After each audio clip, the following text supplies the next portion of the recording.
Chapter 19. Exchange of Information. Gix the demon received the report from one of his monks, but no words were spoken.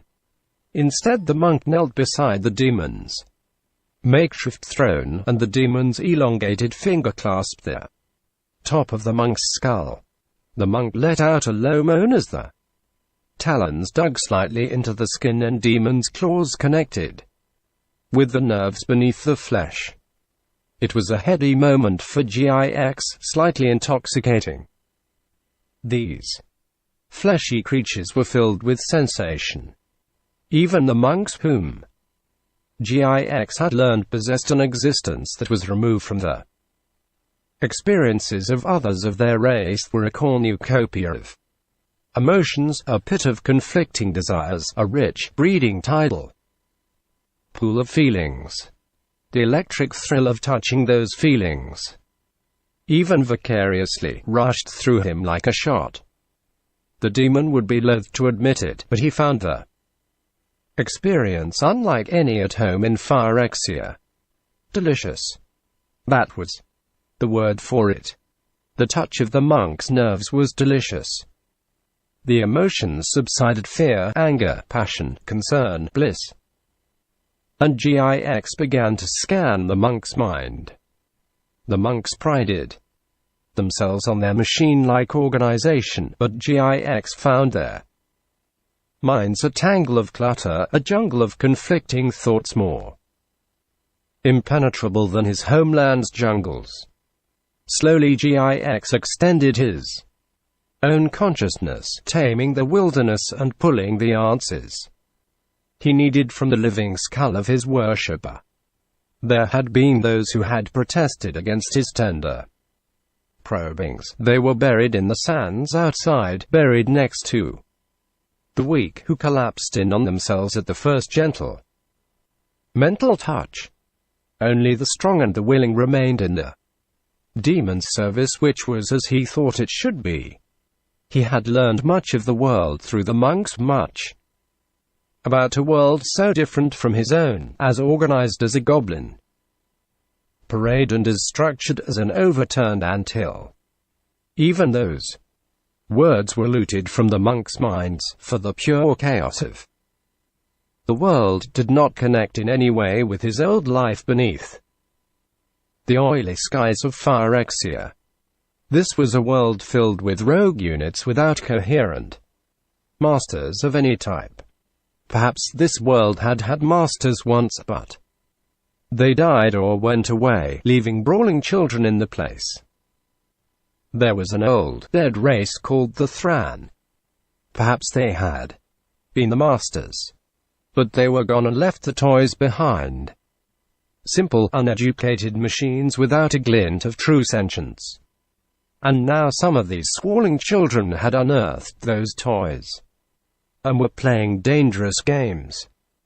One of the children had found the way into Phyrexia and stolen toys from his betters.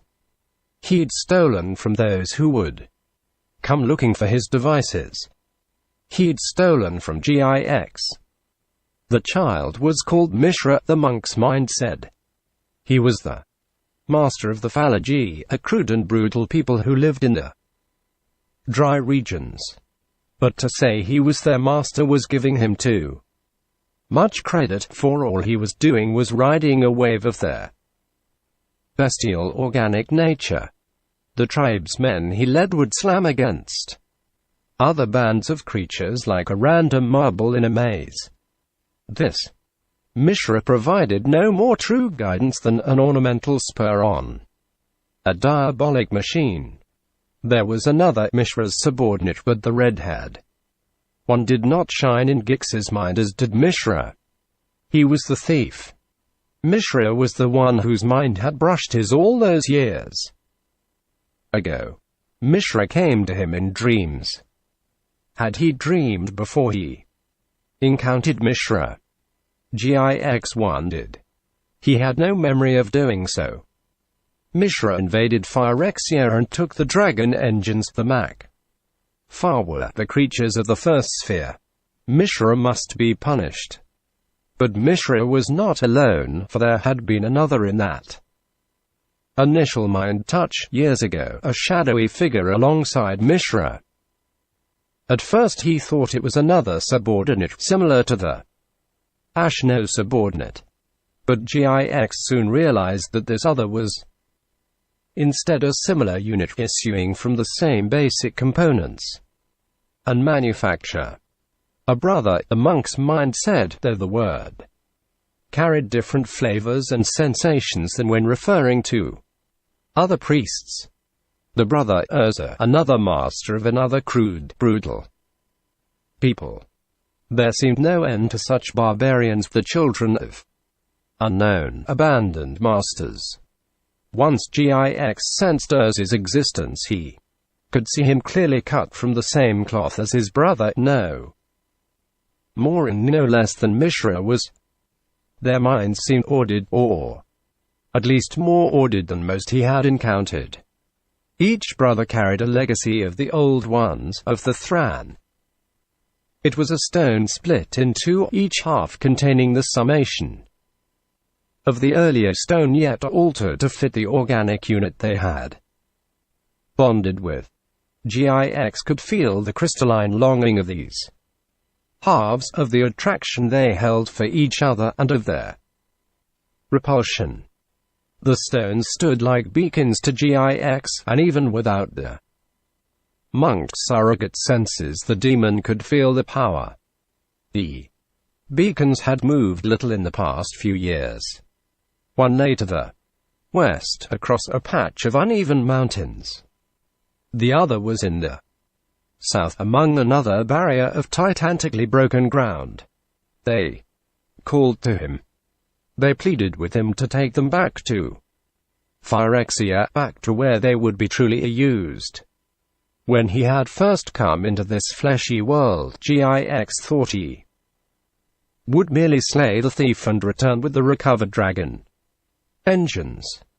He could feel the calls as well, though one became weak and flickered out of existence a few years previously. He mourned for that one and almost sought vengeance. But now there was more to his mission.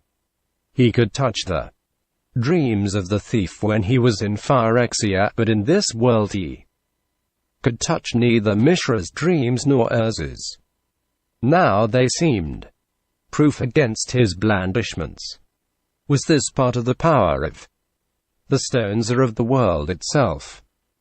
The stones seemed important. Should he recover them as well? And were these two organic children a danger to Phyrexia? If they had broken through the barriers, would not others? Faced with questions, Gix was logical and precise. He sent his monks out to gather information.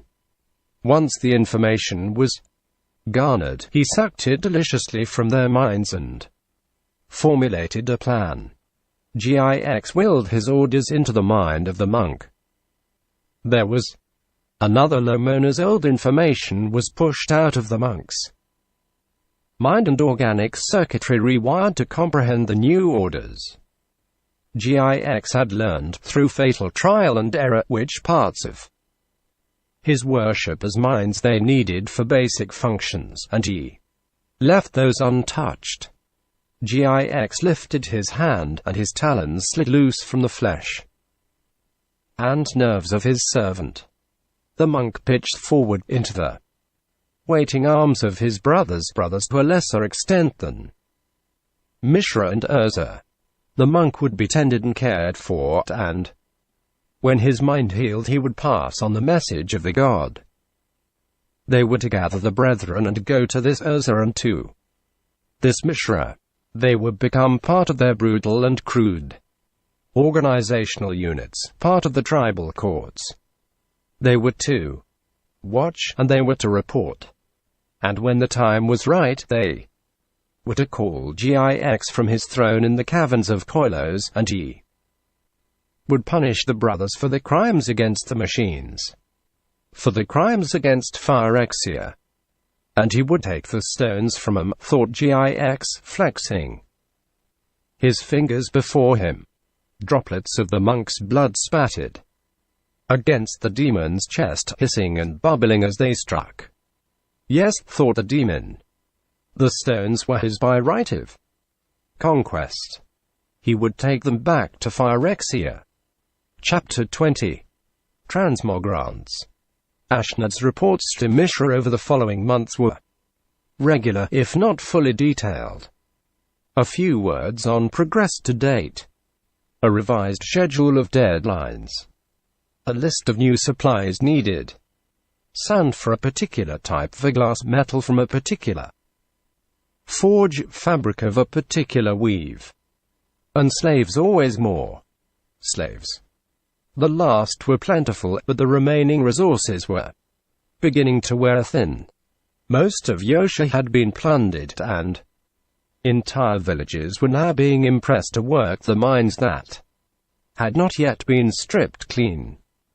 The caravans from Tomekul and Zigon were less frequent than they should have been, and the quality of the tribute had fallen off.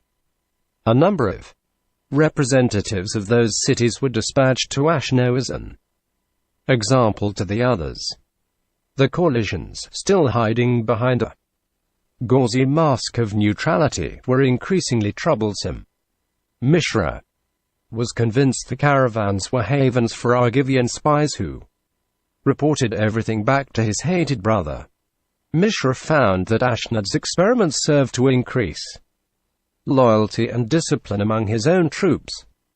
It was soon reported that thieves and deserters were sent to Ashnod's camp and never returned. Finally, after many months, Ashnod appeared before Mishra with a working prototype. It listed heavily to the left. It drooled. It shuffled on 2 feet. It had oversized pins through its wrists, ankles, elbows, and knees, and metal plates strengthening its neck. It was hairless. It lacked teeth and had dark smudges where there once had been eyes. Its skin resembled bluish cracked plaster, and it looked as if it had been cooked in wax. It could not speak, but made soft, mewling noises. It stank. When Ashnod gave it their command, it disarmed and almost killed 3 of Mishra's elite guard and ignored the pain as a 4th guard finally pinned it to the floor with his spear. It tried to fight its way up the impaling pole to claw at its attacker before its organs failed and it died at last. Mishra was pleased and gave Ashnod permission and resources to build an army of her transmogrants, of these things that were once living beings but now were little more than organic automatons, controlled by Ashnod's word. If Ashnod noticed the fearful and disgusted faces of the Phalange as her prototype was hauled from the room feet first, she said nothing. Nor did she notice the dark-robed northern priests among the assemblage, who whispered to each other in excited tones.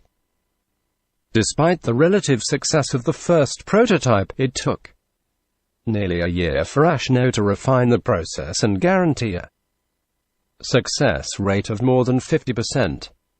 She spent another year organizing the transmogrified beings into something more than a shambling horde. The red-haired woman's methods were simple and ruthless. She bleached out the minds and wills of her captives as she pickled the skins, making them tough, resilient, and mostly mindless. The rudiments of intelligence remained enough to follow simple orders, but any trace of personality was gone. It was good that the process warped the body as well as the soul, Ashnod reflected. It would do little good for a Phalange warrior to recognize a criminal cousin among her ranks. Finally, the unit was ready for Mishra's use. The timing was excellent. The coalitions were traitors, the new Qadir had decided, and needed to be made into an example before they grew more powerful. Argive was protecting the northern passes, but if The Qadir's armies broke through in the south, near Kolinda itself. The falange would have a foothold on the far side of the mountain chain. Mishra sent Ashnod a message to ready her warriors for battle. The artificer replied that she wished to lead the attack herself. In his workshop, the other captains complained to the Qadir. How could a woman lead? They asked. What real man would follow a woman, particularly a woman with ill-omened hair? Mishra thought about the complaints and sent another query to Ashnod, detailing his desire for her to contribute to the attack, though he made no mention of leading it. Ashnod took note of the exclusion and returned a second letter, the heart of which was that unless she controlled the entire army, she could not guarantee the performance of her forces. There was a lull in communications until Mishra issued a formal declaration making Ashnod a brevet general for the duration of the campaign into Tawnos and commanding the other war captains to defer to her. Mishra himself decamped from his workshop from the Suwardi marches, where the army was gathering, to review the troops and confer with the war captains one last time. Several, including old Jaran of the Gestos clan, expressed one last time their concern about Ashnod's leadership. She is a woman, Jaran repeated at his final meeting with the Qadir. Ashnod was not present, for she was readying her transmogrants for the long march. An uncaring woman at that. The old man added. She is my assistant, said Mishra. I trust her in all things. Do you trust your war captains less, most wise of the wise? Asked Jaran. I trust all to do the duty toward the falange people, replied Mishra. She is not falange, shouted Jaran, and several of the other war captains whispered to each other heatedly. She traffics in the unspeakable. Her abominations frighten the horses and disturb the men. She uses outlander wizardry. Mishra's face clouded and he snapped, I am not falange either, humble servant. Do you want to do without my outlander wizardry as well? Jaran's voice stuttered, then finally fell silent. A long, tense moment passed, but no other voice came to Jaran's defense. Even Hajar was a stone-faced enigma at his master's side. At last the war captain of the Gestos clan knelt before his Qadir and said, I appreciate the opportunity to voice my concerns, most mighty one, and understand the wisdom of your puissant decisions. The talk moved to other matters, but Jaran did not raise his voice again. The other war captains, though they agreed with the old man, did not broach the subject. In the morning there was a grand review. Mishra and his aides, including Hajar, gathered beneath the pavilion as the troops passed in review. There were falange in the crowds, and Yotians as well, nervous and uncertain among the desert dwellers. The troops were dressed in the best finery, armor and robes that would be packed away in the baggage train and only removed again when and if they reached Tawnos' capital. 3 units of cavalry trotted past, bedecked in flowing red robes that flickered like flames. Despite his earlier outburst, Jaran was allowed to retain control of the Gestos cavalry, and he rode expressionless at the head of his unit. The sun shone off the wide brass helmets of the foot soldiers, moving in precision review past the Qadir. Then came the skirmishes, younger and a bit less organized, most of them younger sons just entering the military. Then the scouts rode past on their nimble horses, cantering in ornate patterns back and forth before the pavilion. And with each the falange cheered. and even the Yotians present remarked on the grandeur of the warriors and their relief that the troops were heading somewhere other than Yotia. Ashnod arrived with her horde of transmogrants. There were nearly 300 of the creatures lined up in orderly rows. They moved not with the precision of trained troops but rather with an eerie lockstep, for they were controlled by the same mind. Not a trace of individuality showed itself among them, as if they had been cast from the same mold. They looked as if they would topple over as they shambled forward, but they marched as a single unit. The beasts were clad only in rough tabards of brownish Yotian cloth, and those garments looked like an afterthought. Ashnod rode at their head, astride a great black charger. Her cape matched her scarlet hair, and she wore an ornate set of black and red armor custom-made, it was said, in Zegon. The armor bristled with spikes and was polished to snare the sun and blind the onlookers. The cheers died as she passed before the stand, and the applause was sporadic at best. Mishra's aides sat immobile as rocks next to the Qadir and did not respond. The Qadir raised his hand in benediction to Ashnod, and she returned the salute.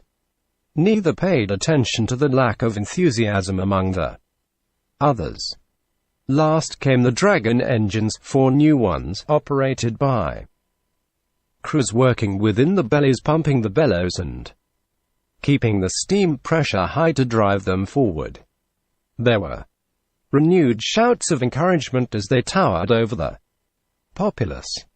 Only 2 of the engines would be sent east with Ashnod. The other 2 would be sent south along the K8 ridges, to be spotted by the coalitions, drawing troops away from the Fallaji main attack. The crowd's spirits rose with the passing of the dragon engines, and after the review the Qadir treated the populace to a feast. At the banquet Ashnod sat at Mishra's right hand, and there was no doubt about the trust he placed in his general. Jaran was seated at the far end of the platform, but many of the other Fallaji, including Haja, stopped to offer words of encouragement to the old Gestos. With the coming of the morning the army was gone east into the mountains, into Corliss beyond. The path they trod was similar to that Ashnod and Mishra had used to reach Corlinda many years ago. The journey was less smooth than hoped. In the first place, the new dragon engines were not as nimble as the originals. They moved slowly and required a great deal of space in which to turn. In addition, they were noisy, venting steam and clattering like sacks of old nails. This bothered the cavalry troops and made Ashnod realize that any element of surprise would be lost. Then there were the transmogrants themselves, slower than the other troops, slower than the dragon engines themselves. Yet they were tireless. Each day the regular foot soldiers and cavalry outdistanced the shambling, demon-living creatures. And each day, around the midnight bell, the living automatons lurched into camp. Ashnod remained with them and spoke little to the other war chiefs during the journey. At the end of the 10th slow day in the mountains, the advance scouts spotted an ornithopter. It sighted them as well, and retreated back down the pass, flapping its oversized wings in panic. That evening, after midnight, the generals held council.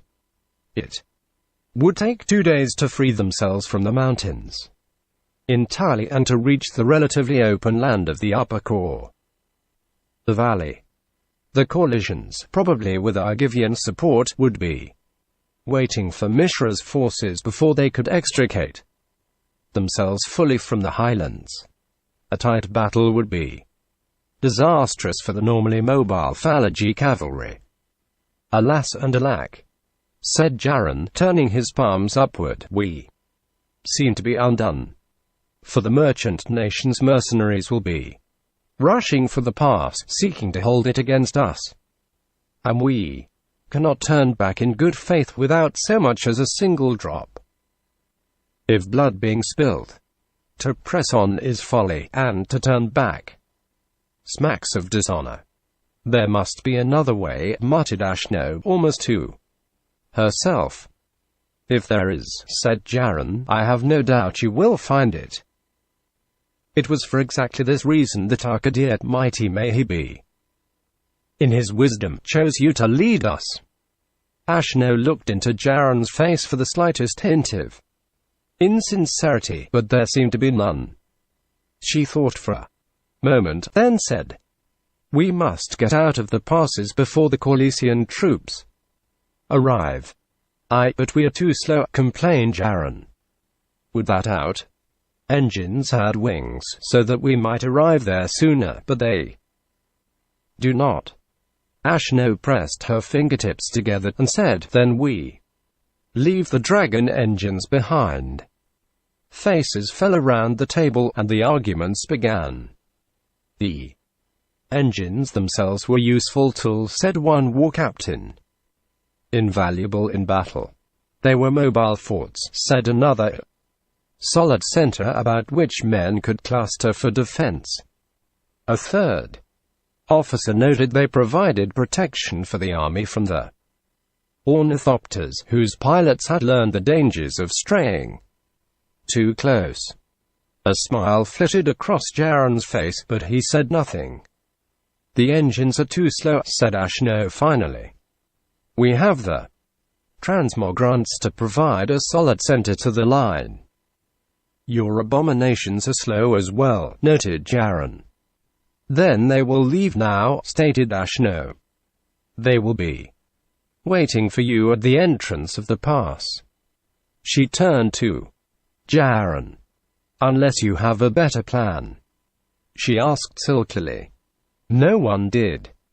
The meeting was over, and Ashnod was gone again, leading her shambling creations ahead of the army and leaving the Mac far where to catch up as best they could. The army reached the Vale of the Upper Core before the collisions could respond fully. Still, word reached Ashnod of a large force of Corlesian troops coming up the valley. Scouts had spotted ornithopters in the skies above the Corlesian troop column, proof if there still were any doubt of that nation's complicity with Urza's Argivians. The collisions would be within striking range the next morning. That was more than enough time for Ashnod to lay a trap. The plan was simple. The foot troops were drawn up in the center of the plain, flanked on one side by all 3 units of cavalry. The transmogrants stood in the center of the line, serving as an anchor, hidden behind a thin line of foot soldiers.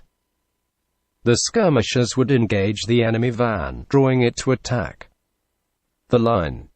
The transmogrants would be revealed, and on Ashnod's signal the cavalry would sweep in along the flank, destroying the collisions utterly between the swift-moving horses and the unyielding transmogrants. Jaron was politely unimpressed. Phalange cavalry was made for quick strikes, he observed, not for running down entire units of the enemy.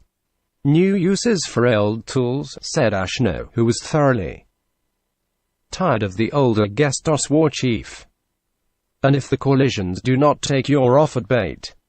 Asked Jaron. If they encamp and wait for reinforcements, then the dragon engines catch up, and we fight a more traditional battle, snapped Ashnod.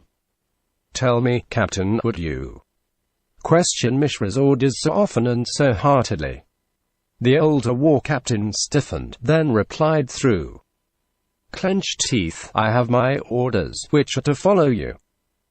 We will deploy along the flank and await your signal. In the morning the collisions arrived, a force equal in number to the fallagy forces. 2 ornithopters were present, though one darted east at the first sight of the fallagy troops. Reporting back to Urza and Tawnos, thought Ashnod. Surely neither artificer would be present here. There was no sign of war machines among the troops, nor did she see additional ornithopters. The skirmishers engaged the leading edge of the coalition troops, firing slings and lightbows. Several units of the coalitions charged forward but were mastered by the captains and brought back, and the enemy formed into regular units. The coalitions made extensive use of mercenaries, Ashnod recalled, so they would be better disciplined than most of the Yotian rabble. Then again, there were likely Yotian sellswords among the coalitions, and that might cause them to charge prematurely. The enemy forces a body heaved forward slowly. Its center held through a tight discipline, but the units along its flanks were already ahead of the main van. They were in a perfect position to be cut off and defeated. Ashnod smiled as the enemy neared. The transmogrants were in place behind a thin line of swordsmen. To her right, the cavalry rode into view, waiting only for her signal to charge. The two armies collided like prehistoric beasts, and men began to die.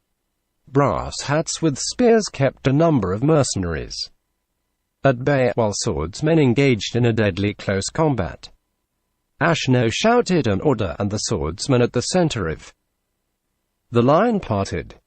She gave another cry, and her transmogrants raised their weapons and began to lumber forward. Something happened on the opposing side.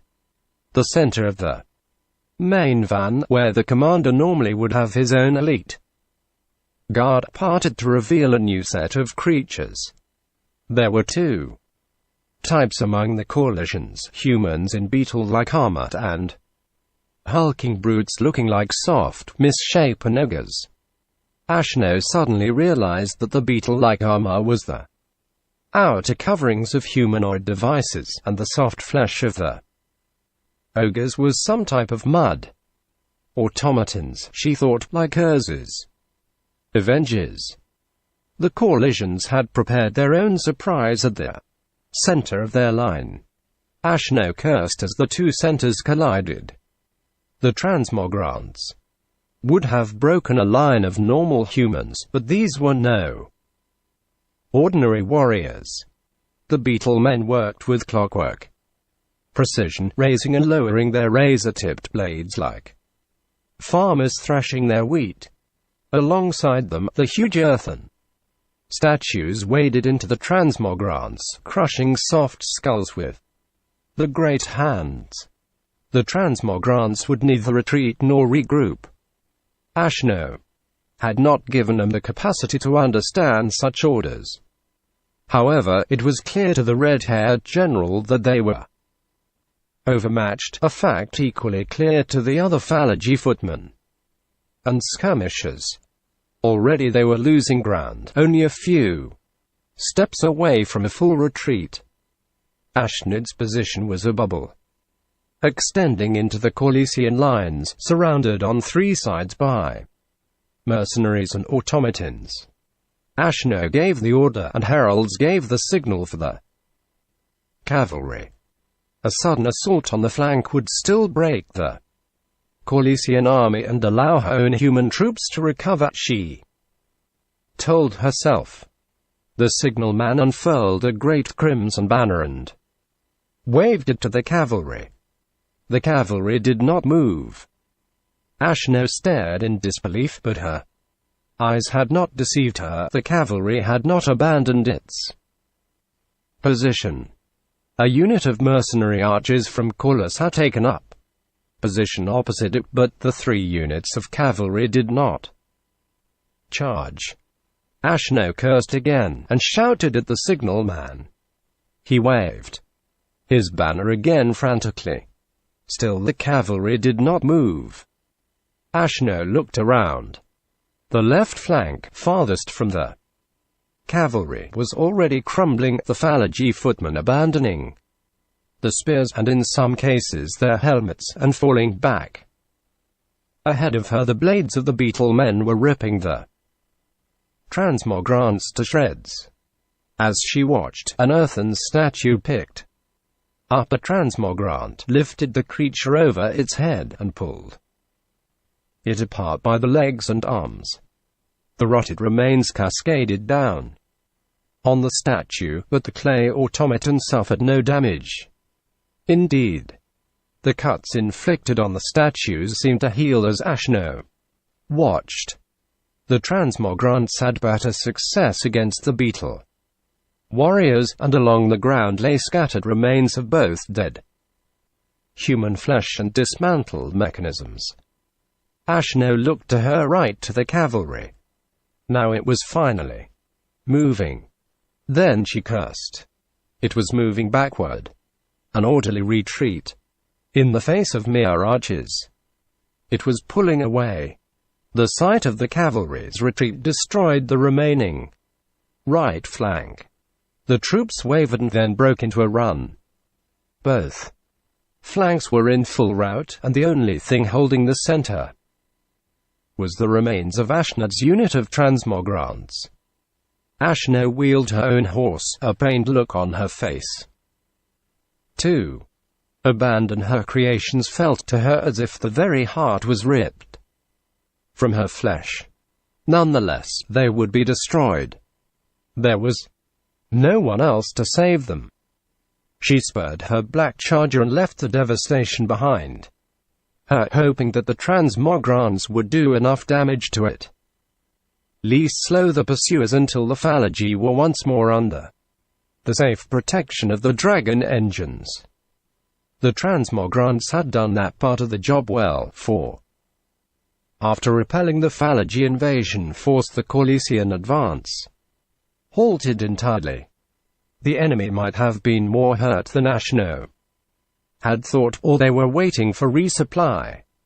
Possibly the mercenaries had clauses in their contracts excusing them from pursuing enemies into the mountains. Perhaps their own commanders were afraid of ambush, thought Ashnod. Regardless, there was no pursuit, save for the lone ornithopter that trailed them west for a day until they reached the dragon engines. The surprise shattered their forces, demolished the transmogrants slain or lost to the last being. The troops gathered around the engines, reversed their course, and began the slow crawl back to fallagy territory. Half a month later, Ashnod stood in Mishra's workshop before his dark oak throne. She was sputtering in rage. "Treason!" she shouted.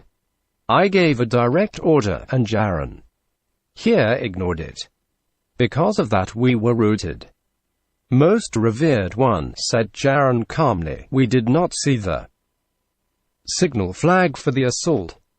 We had been told by our most revered war general not to attack until we saw the flag.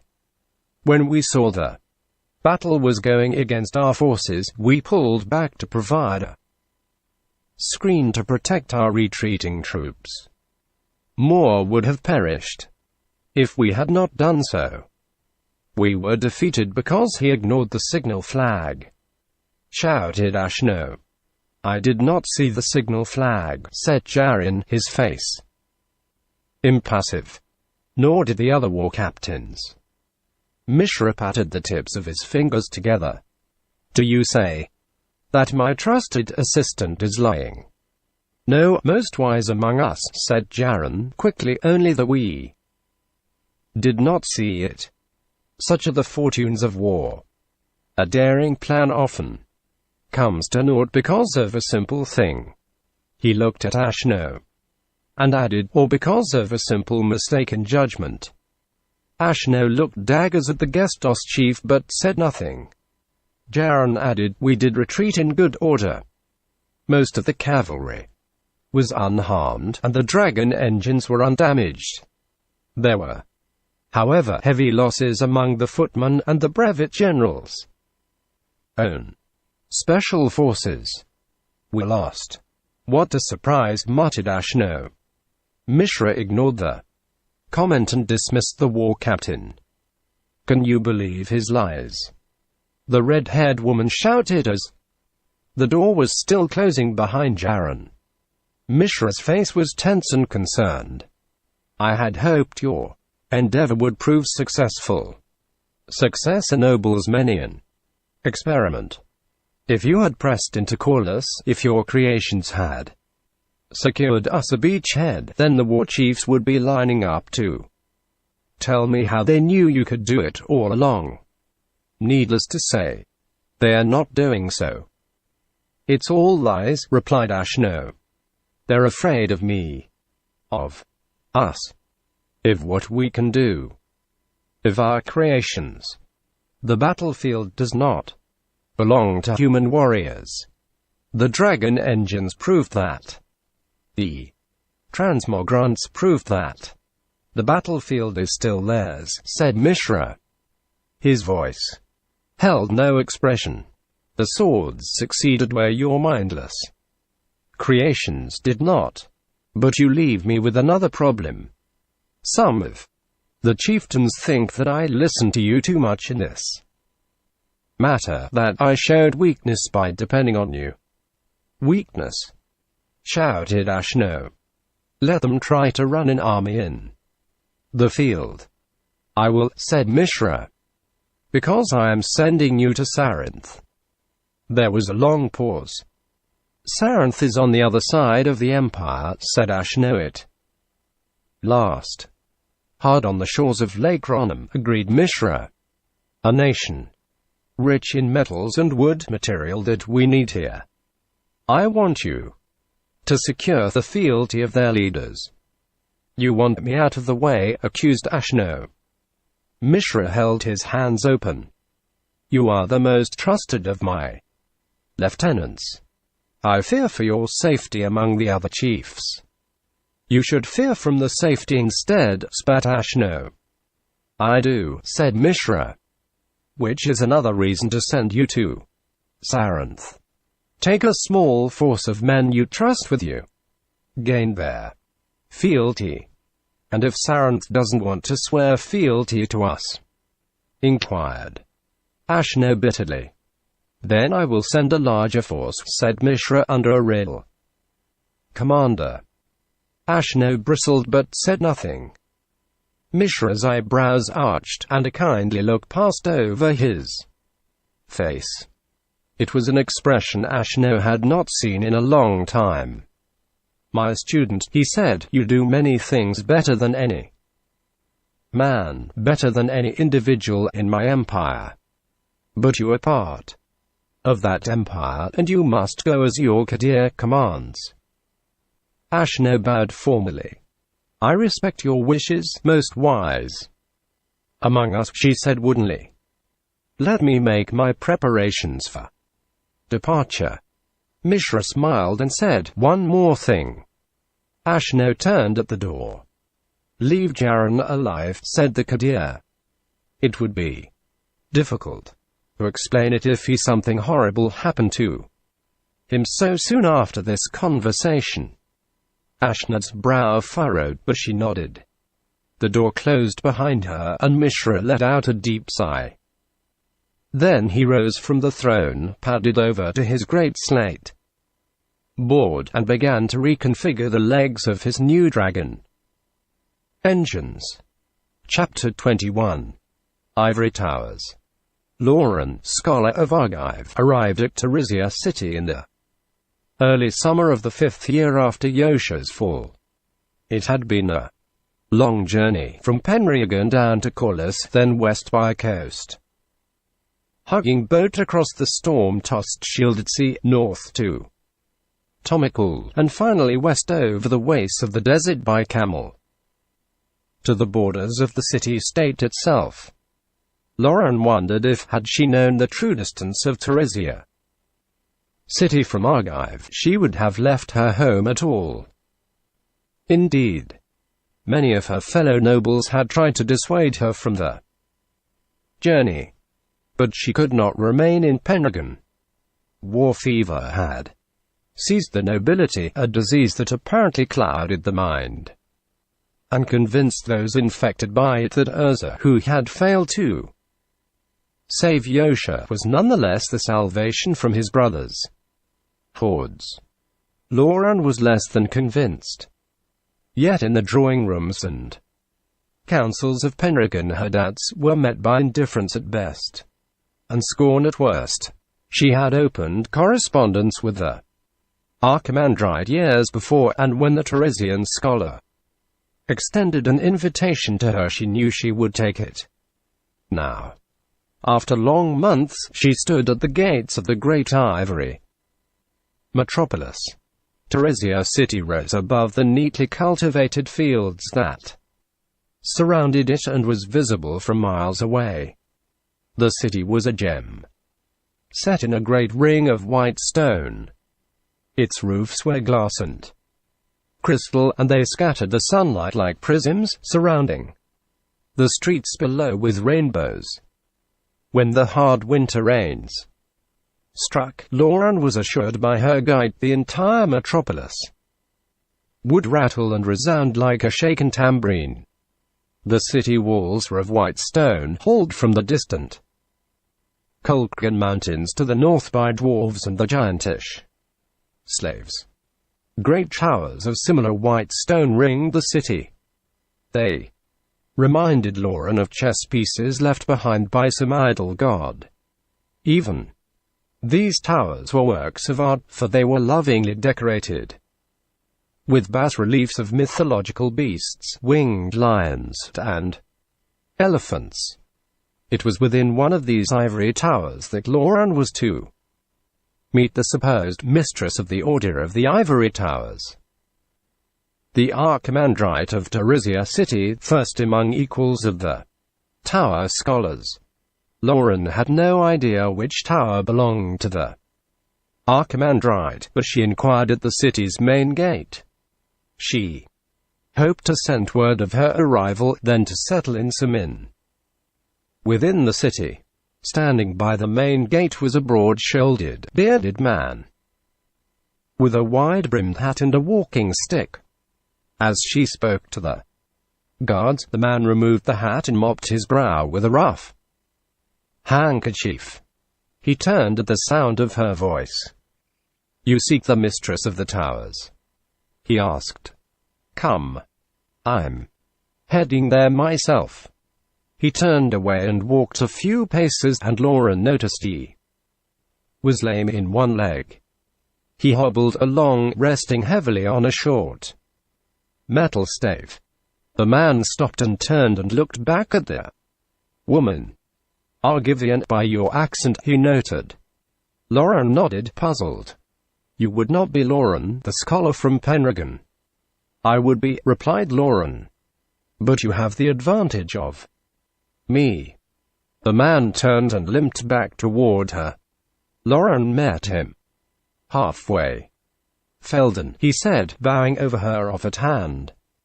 "Another scholar like yourself. You understand how I realized it was you."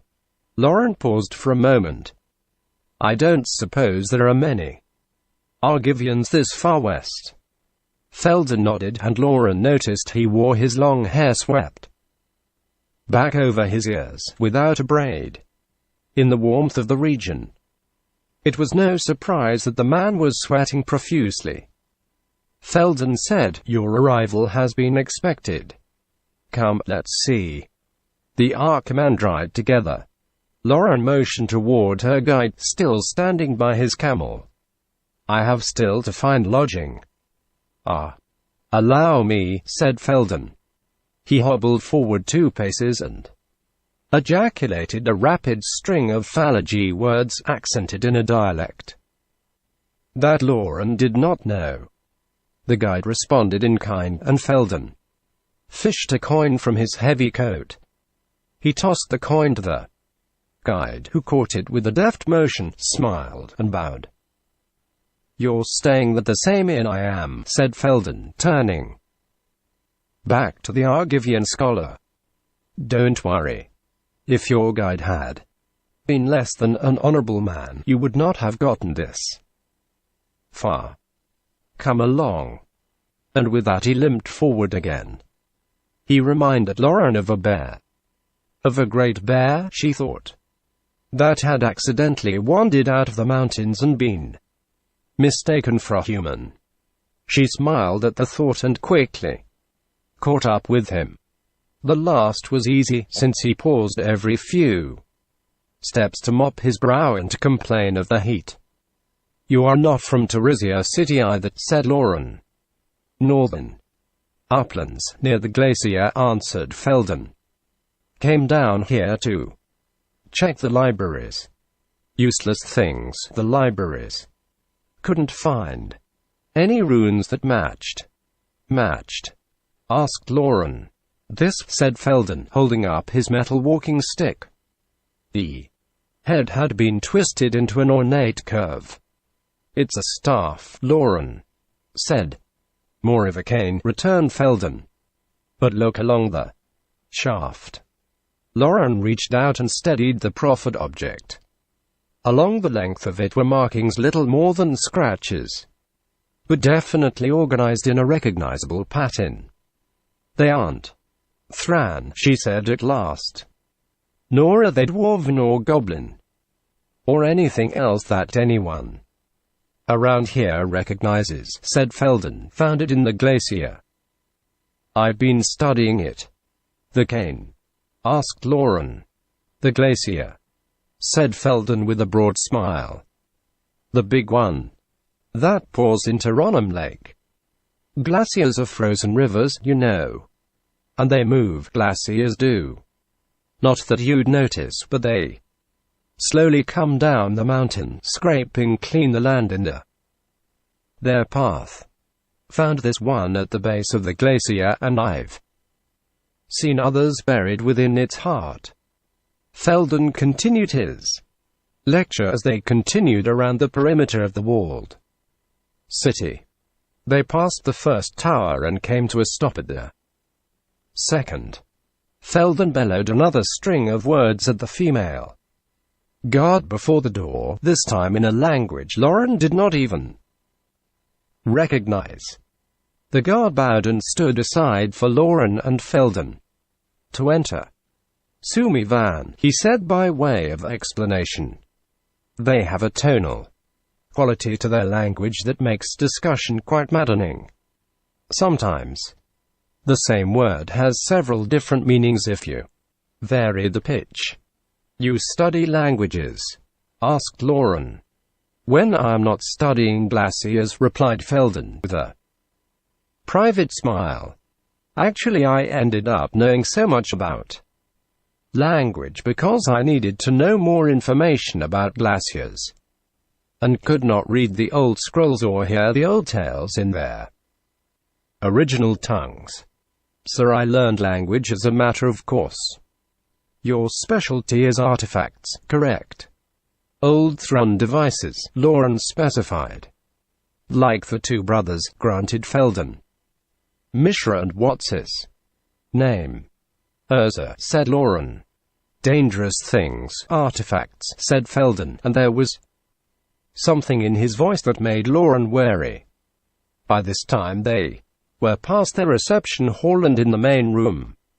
The chamber was larger than Lauren had expected and was dominated by a heavy table of lacquered oak. The walls were lined with glass-fronted bookshelves, within which were locked all manner of folios, scrolls, librariums, and curios. Already the keeper of the tower, the Archimandrite herself, was moving toward them. Gliding would have been a better term for the Archimandrite. A sliver of a woman with a pale and narrow face did not seem to walk as much as she hovered above the stonework floor. Her long black hair spilled down her back in a single fall. Lauren thought of the way she had worn her hair as a girl, back in Takasia's camp. That seemed a lifetime ago. Good Felden, said the Archimandrite. Her voice was soft but firm. Lauren could sense at once that she was used to others, quieting in order to hear her. The sweating scholar managed another low bow, then turned his entire upper body toward Lauren. "Gracious Archimandrite, may I present Lauren the Argivian, scholar of Thran artifacts. Also a woman kind enough not to interrupt while I go on about my glaciers." The Archimandrite curtsied gracefully, and Lauren returned the courtesy. "It is good you have arrived," the woman said. "Let me introduce you to the others." The others consisted of a bald couple, man and woman, seated at the far end of the table. The man, a rotund little fellow, rose as they approached. Lauren extended a hand, but the man instead slapped both hands across his chest, his fingers touching his breastbone. Lauren took this as a greeting and lowered her hand accordingly. Feldon smiled at the exchange, and the Archimandrite made no mention of it. "Drafna, founder of the College of Latnam," said the bald man. The seated woman made a small coughing noise. It was little more than a clearing of the throat, but Lauren and Drafna noticed it. Drafna cleared his throat and said, "Co-founder of the College of Latnam." That brought another small cough, and Drafna began a third time, "Co-founder of the present incarnation of the College of Latnam." He turned and looked at the woman, who said nothing but merely smiled. "My wife and co-founder, Hercule." Lauren curtsied, and Hercule made the same breastbone touching greeting as her husband. Hers was both more graceful and more tentative. Lauren stared at the bald woman. She had almond-shaped eyes, and ornate designs had been tattooed into the bare flesh of her shoulders. The Archimandrite motioned for Lauren to take a seat, while Feldon pulled out a great, dark oak chair for himself, hung his hat on one of the posts jutting from the headpiece, and lowered himself down, gripping his cane as he did so. "I thank you for the invitation, Mistress of the Towers," said Lauren, "and I should tell you at the outset that I come with the knowledge of the Chief Artificer of Argive, though not as his representative." "That would be what's his name," said Feldon. "Urza," said the Archimandrite levelly, and raised her hand to signal the servants. The Archimandrite seemed young to Lauren at first blush, but now she realized the woman was older than she. The grace of her movements had been honed by years of practice. A servant, another Sumivan, arrived with coffee. It smelled of honey and was not as thick and syrupy as the phalange mixtures with which Lauren was familiar. Despite this lack of official authorization, continued Lauren, I have brought along the notes on Thran artifacts that the Argivians have collected over the years, culminating in Takasia's notes from her digs. She turned to Feldon. Takasia taught me what I know about artifacts, and she also taught Urza and Mishra. To the Archimandrite she said, unfortunately, Urza would not allow me to bring any information about his own work. I had to travel through innumerable miles of land held by his brother, and he feared any data sent might fall into the wrong hands. Understood, said the Archimandrite, and in that word made sure that Lauren knew there would be no questions concerning Urza's work, at least not at this meeting. But you do carry other knowledge that is valuable to us, the Archimandrite continued. You knew the brother artificers as children. Yes, said Lauren, though I was very young at the time myself. Did they hate each other even then? Asked the mistress of the Ivory Towers. Lauren paused and thought for a moment. No. They were rivals, I suppose. All brothers are. Urza was smarter, or rather was more studious. Mishra was nicer. He got along better with others. This would be the same Mishra that leveled Krug? Inquired Felden, his voice dripping with irony. The Archimandrite ignored him, instead saying, "But they did not hate each other when you knew them." No. Lauren turned to Felden. "But they have changed. I have not seen Mishra since Acacia, our mentor, died, but he is said to be a cruel desert warlord, a demon to Argivians and collisions alike." "Is he?" said Drafna. Lauren shook her head. "I cannot say what he is now, or why. But it is difficult for me to equate the young man I remember telling stories by the fire with the butcher of Krug." "Time changes us all," said the Archimandrite.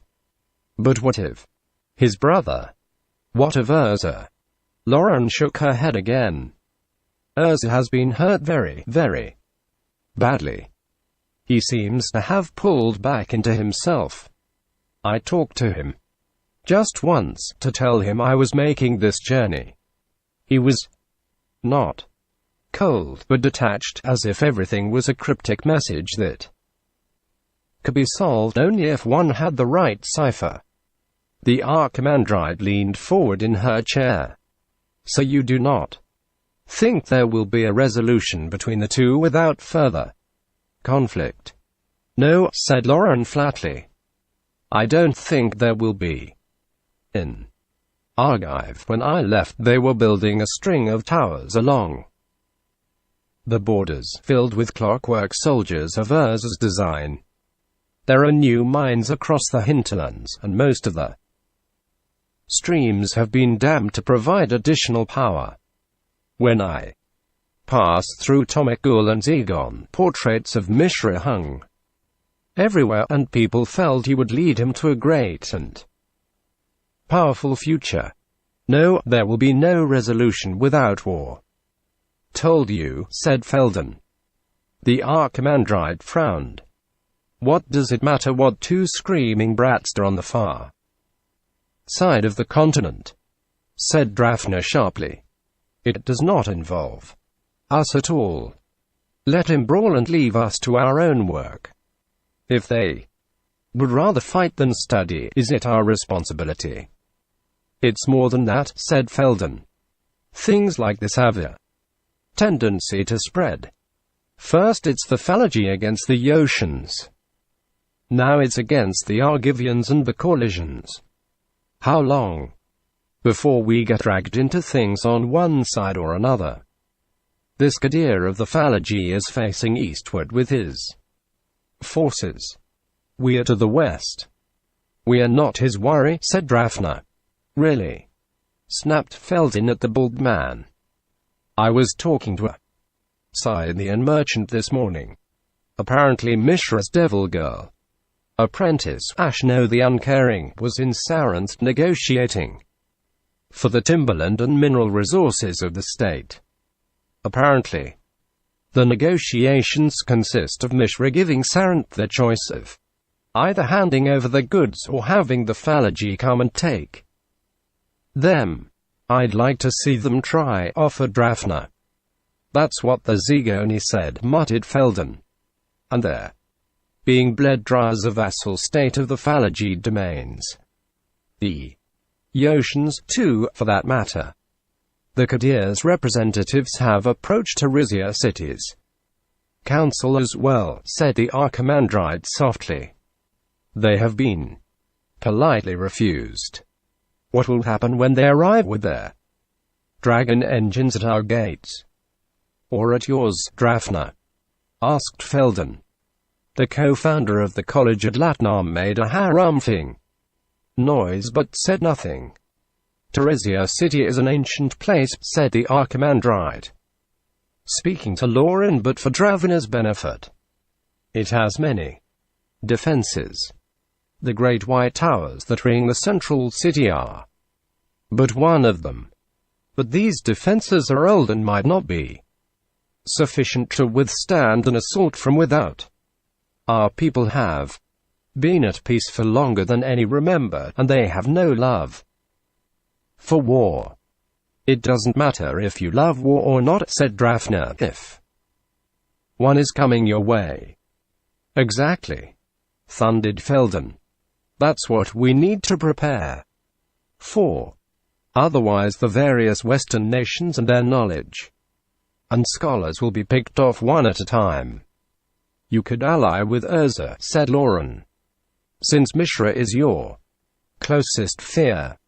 The Archimandrite and Felden looked at each other, then at Lauren. What's his name may be as bad as Mishra, said Felden. The example of his defense of Yosha is not encouraging. We do not want to avoid one master merely to accept another, said the Archimandrite, softly but clearly. Lauren thought about the mistress's words. That's true, she said. I'm afraid Kaulos has become little more than a province of Argive. More and more of its decisions come from Penregan in the name of coordinating the war effort. Exactly, said Felden again. We have to find a third path. The Archimandrite leaned forward, and Lauren felt herself drawn forward as well. We have many scholars within our walls, and know of more scattered through the western part of the continent. I propose we gather them here to form a union conclave, a gathering of knowledge that is able to stand up to either of the brothers' machines. I know several Scythian scholars who started packing the moment Ashnod arrived in the capital, said Felden. And there are some shamans and witch-women from up near the glacier who could aid as well. The reputed song mages of Sumifa might cooperate, as well as astrologers and diviners who have fled Zegon, added the Archimandrite. No, said Drafna. The others looked at the bald man. No, he repeated firmly. This is not for us. Laudnam is far enough away that we do not have to worry about desert tribes. We are not interested. There was the shadow of a cough, so quiet none would normally hear it. Drafna looked at his wife, who cleared her throat again. Felden raised an eyebrow, and the Archimandrite kept her face a passionless mask. Drafna scowled. I meant to say, we shall see, said Drafna, shooting a glare at the other scholar of Laudnam. I have reservations, but we will make all our resources and knowledge available. He took a deep breath and laced his pudgy fingers together. After all, we might learn something as well. The Archimandrite turned to Lauren. And you, Lauren of Penregan, will you join our union? Lauren sat silent for a moment. She had come seeking knowledge, but was it knowledge that might be used against either of the brothers? Didn't she owe Urza and Mishra more than that? Could she turn over copies of Takasia's notes to people who, even with the intention of defending themselves, would search him for a way to defeat the brothers? She thought of the ever-growing mines and factories that filled her homeland, and of the other noble families that seemed determined to declare Urza the patron saint of the Phalangi, who seemed to have deified Mishra. Would Takasia want either man to use the knowledge she had taught him in that fashion? Lauren took a deep breath, like a diver about to plunge off the pier. Yes, she said at last. I will join you. Chapter 22. Urza's mitre. How can you stand these collars? Asked Tawnos, tugging at the starched fabric around his neck. I can't, replied Urza. When I was a child, I hated any ceremony that forced me to dress up. I think it's one reason. Religion fell out of favor among the nobility. It was too uncomfortable to dress for. Both men wore stiff cotton shirts with even stiffer woolen jackets accompanied by heavy woolen pants. Each garment was ironed with knife-edge folds. Leather boots, new and shine twin, incandescent glow, were equally unwieldy. To Tawnos they felt more like lead weights than footwear. The ceremonial gear was mandated by the most august of ceremonies in which they were about to take part. Tawnos wondered if they could just send the outfits and stay home themselves. Reflecting, Tawnos thought the pair had gotten off lucky. There were costumes and ceremonial uniforms among the gentry that reminded him of a ship under full sail, so festooned were they with ribbons, banners, and medals. But Argive had never had a Lord High Artificer and Protector of the Realms before, nor a Master Scholar. As a result, both men were shielded from the worst, if past pageantry. Tawnos had always heard the Argivians were a dour, serious people. Even the way they treated such a celebration was further proof, he thought. Never had he seen so many people dead set on enjoying themselves. They were single-minded, even grim in their pursuit of pleasure. The past month had shown that beyond a doubt, there had been celebrations beyond measure in Pendragon. First, a royal wedding between the young crown prince of Argive and the granddaughter of the redoubtable Lord of Corlys. Then the official notice of abdication of the venerable, if weak, Argivian king in favor of the crown prince and his new bride. Then there was the official recognition of the combined kingdoms of Argive and Corlys, though Corlys was effectively subsumed politically into Argive. And now came the final act, recognition of Urza as Lord High Artificer and Protector of the realm of the combined kingdoms. The nobles of Argive were behind it all. They had been feuding with their crown for years. The king, now referred to as the Old King, advocated a policy of containment and appeasement of the desert tribes. That policy had been destroyed with Krug, along with whatever power the king still held. The nobles were behind the royal marriage, along with the merchants of Corlys. They were no doubt instrumental as well in convincing the Argivian king to relinquish his crown. Tawnos knew for a fact that the nobles had pressed Urza to accept the scepter and mitre of the Lord Protector of the Realms. What Tawnos did not understand is why Urza had accepted the position. When Tawnos put the question to him, the artificer offered a weak excuse, at least it seemed weak to Tawnos. In Yosha, said Urza, the warlord let me build my devices, but I had little control over their use and never sufficient resources to develop them properly, even as chief artificer. Now, as Lord Protector, I can control the use of my devices and will have full access to sufficient resources. I'm not sure about the nature of that control, returned Tawnos. From what I've seen, even leaders are driven by events and situations beyond the control. That includes the will of the masses. Already there are those who call to retake Yosha.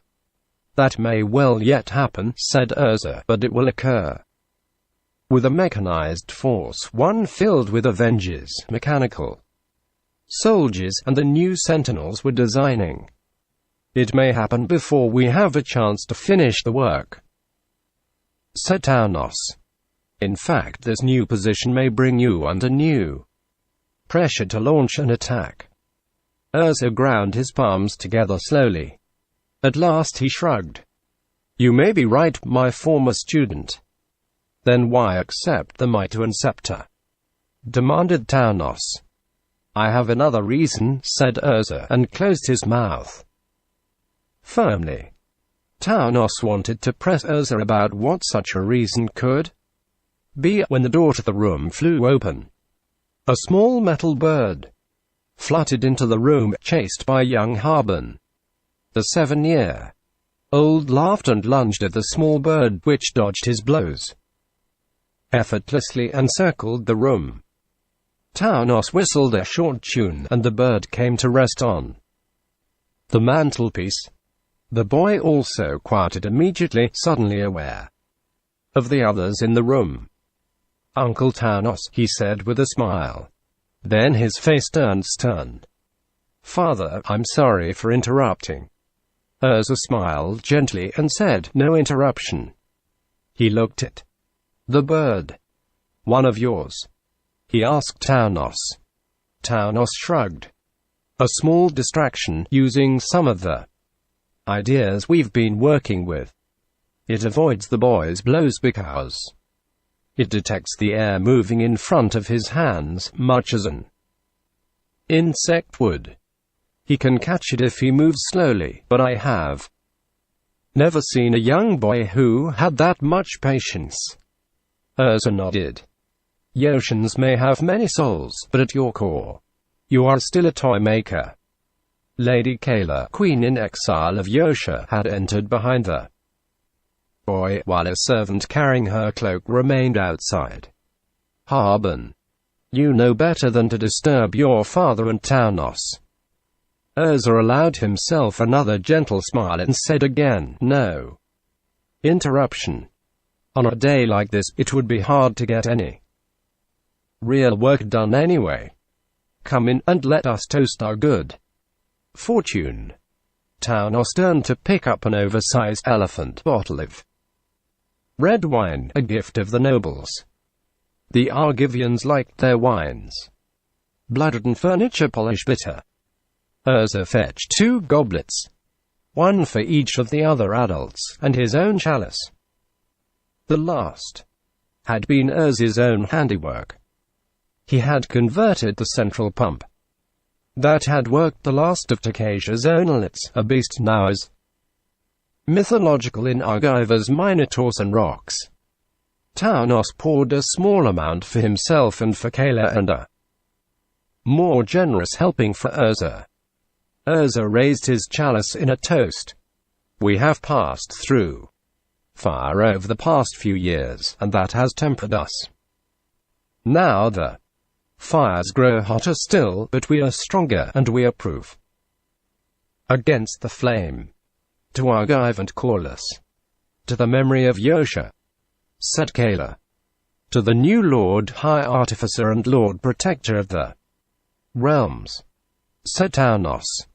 "To the new Chief Scholar," replied Urza. A metal clanked between them. Urza drained his cup and said, "We had best be moving along. If we are late, the Argivians will make being late part of every ceremony from here until doomsday." Urza started for the door, then paused. He whistled a small tune, identical to the one Tawnos had used minutes before. The mechanical bird unfurled its wings and sailed off the mantelpiece. Harbin swatted at it but missed, and the bird fluttered around the room, dodging the young boy's best-aimed shots. The ceremony itself was typical of all Argivian ceremonies. Long-winded and stifling. Tawnos had thought he would not survive the wedding earlier in the month, but this was infinitely worse. For he and Urza were at the center of the activity. There was no chance to sneak out when you were on the podium with all eyes on you. The Great Hall had once been a cathedral to a god, now forgotten and out of fashion. It was packed with all manner of Argivian nobles, clad in finery that swelled their forms to twice the size. In addition, the incense used in the hall was overwhelmed by the clashing odors of perfume worn by the Argivian women and some of the men. Tawnos wondered if he could afford to sneeze in his tight outfit, and his eyes watered. The Argivians bothered Tawnos, and the nobles worst of all. Owing to the former apprentice's Yoshan origin, most tended to treat him like some rustic relative. He always felt he was out of place in Krug, a boy from the coastal provinces in the big city. At least, though, in Krug he was among Yotians. Many of the Argivians seemed to assume that all Yotians had trouble with the language. They spoke slowly and loudly to him. Worse still were those Argivians who acted as if he were still no more than Urza's apprentice. Occasionally they did not address him at all in the Lord High Artificer's presence, as if he were no more than a hanger on a dog's body, a servant to Urza. Even when the artificer made sure to mention Tawnos's inventions, such as the Triskelion, a mobile fortification, the eyes of the nobles glazed over and Tawnos could almost hear their ears clicking off. No, thought Tawnos, worst of all were the stiff collars. He reached for his but halted his fingers in time. It would be just like a rural bumpkin to pull at his neckline in the middle of a ceremony. The ritual was interminable. There was a presentation of honors, a recognition of foreign delegations, a recognition of important nobles that was effectively a roll call for the entire cathedral, a platitude by the Chamberlain of Argive that was longer than most sermons.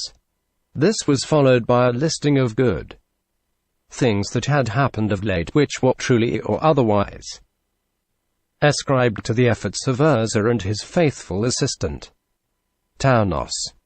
The tawny-haired man's position on the podium gave him a chance to sweep the crowd with his eyes and pick out faces.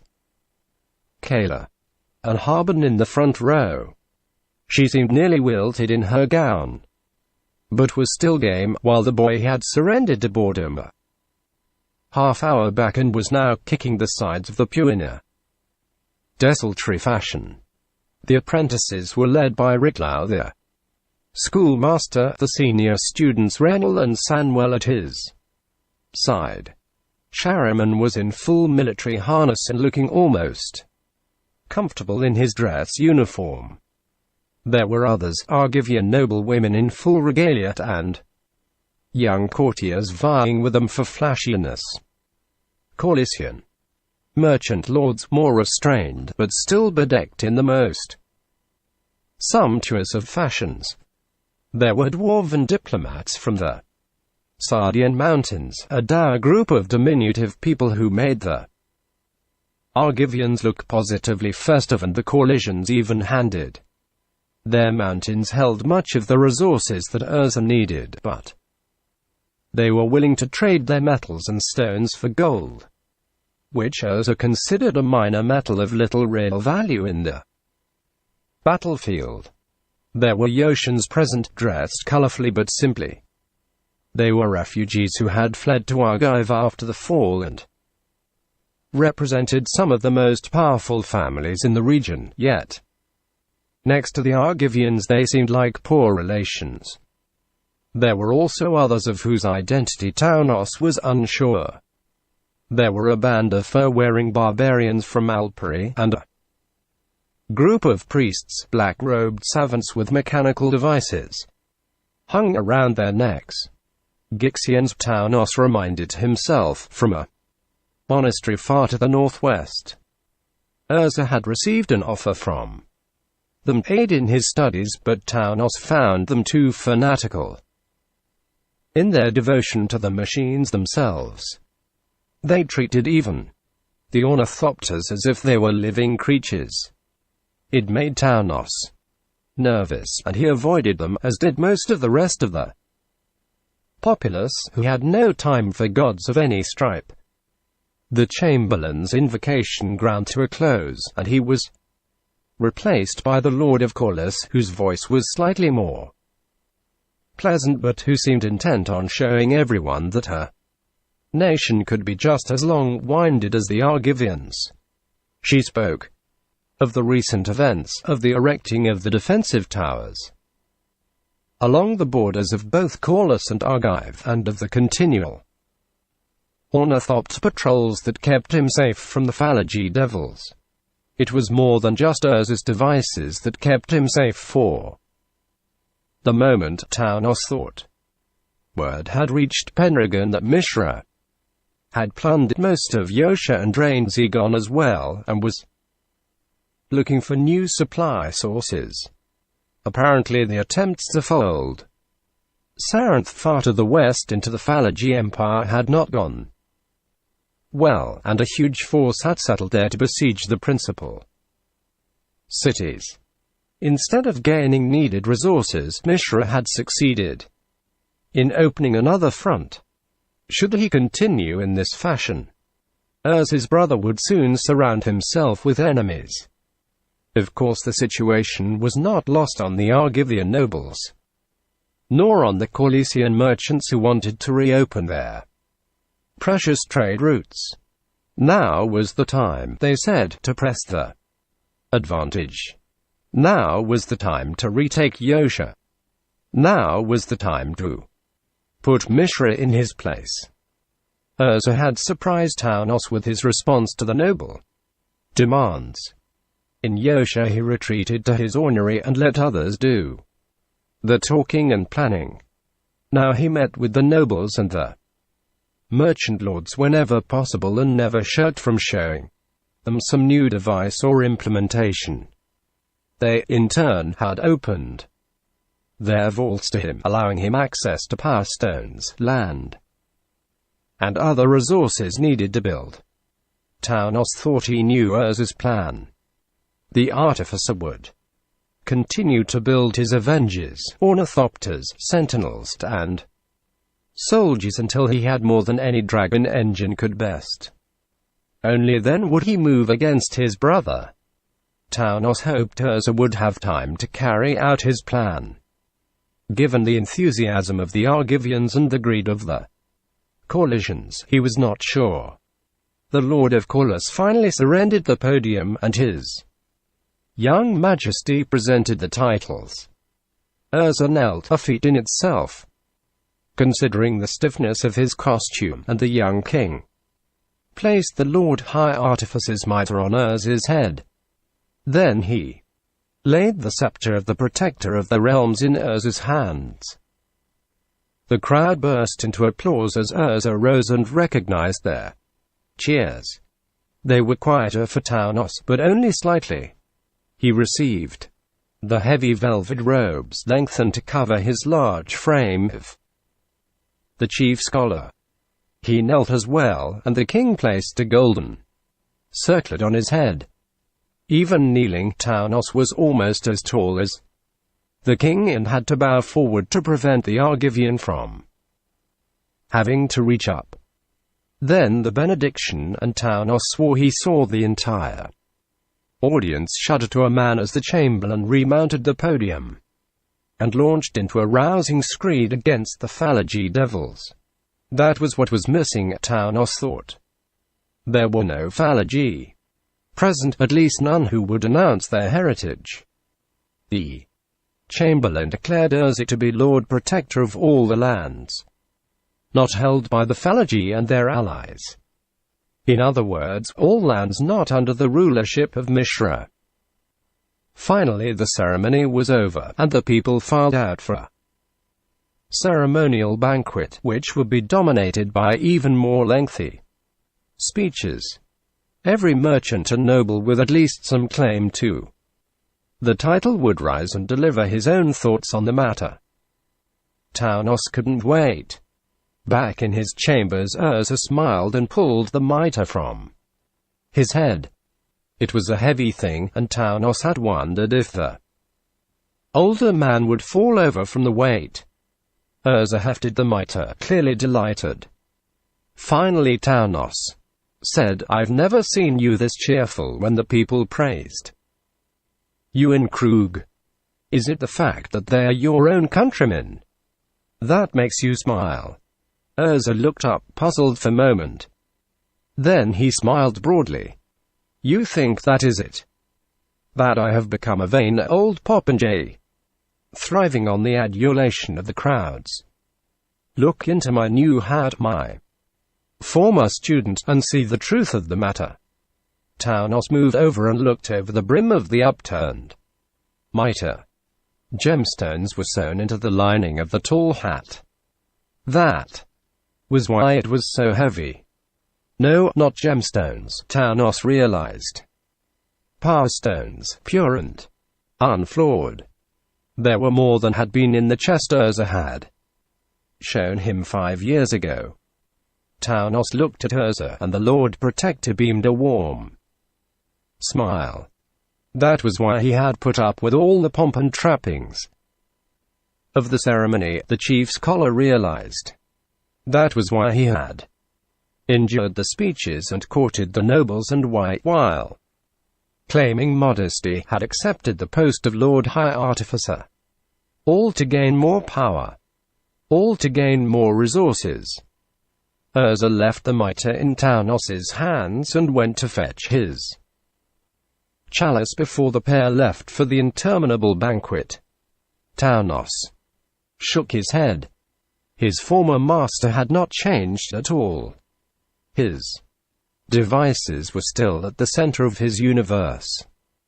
Tawnos did not know if that knowledge made him feel better or worse.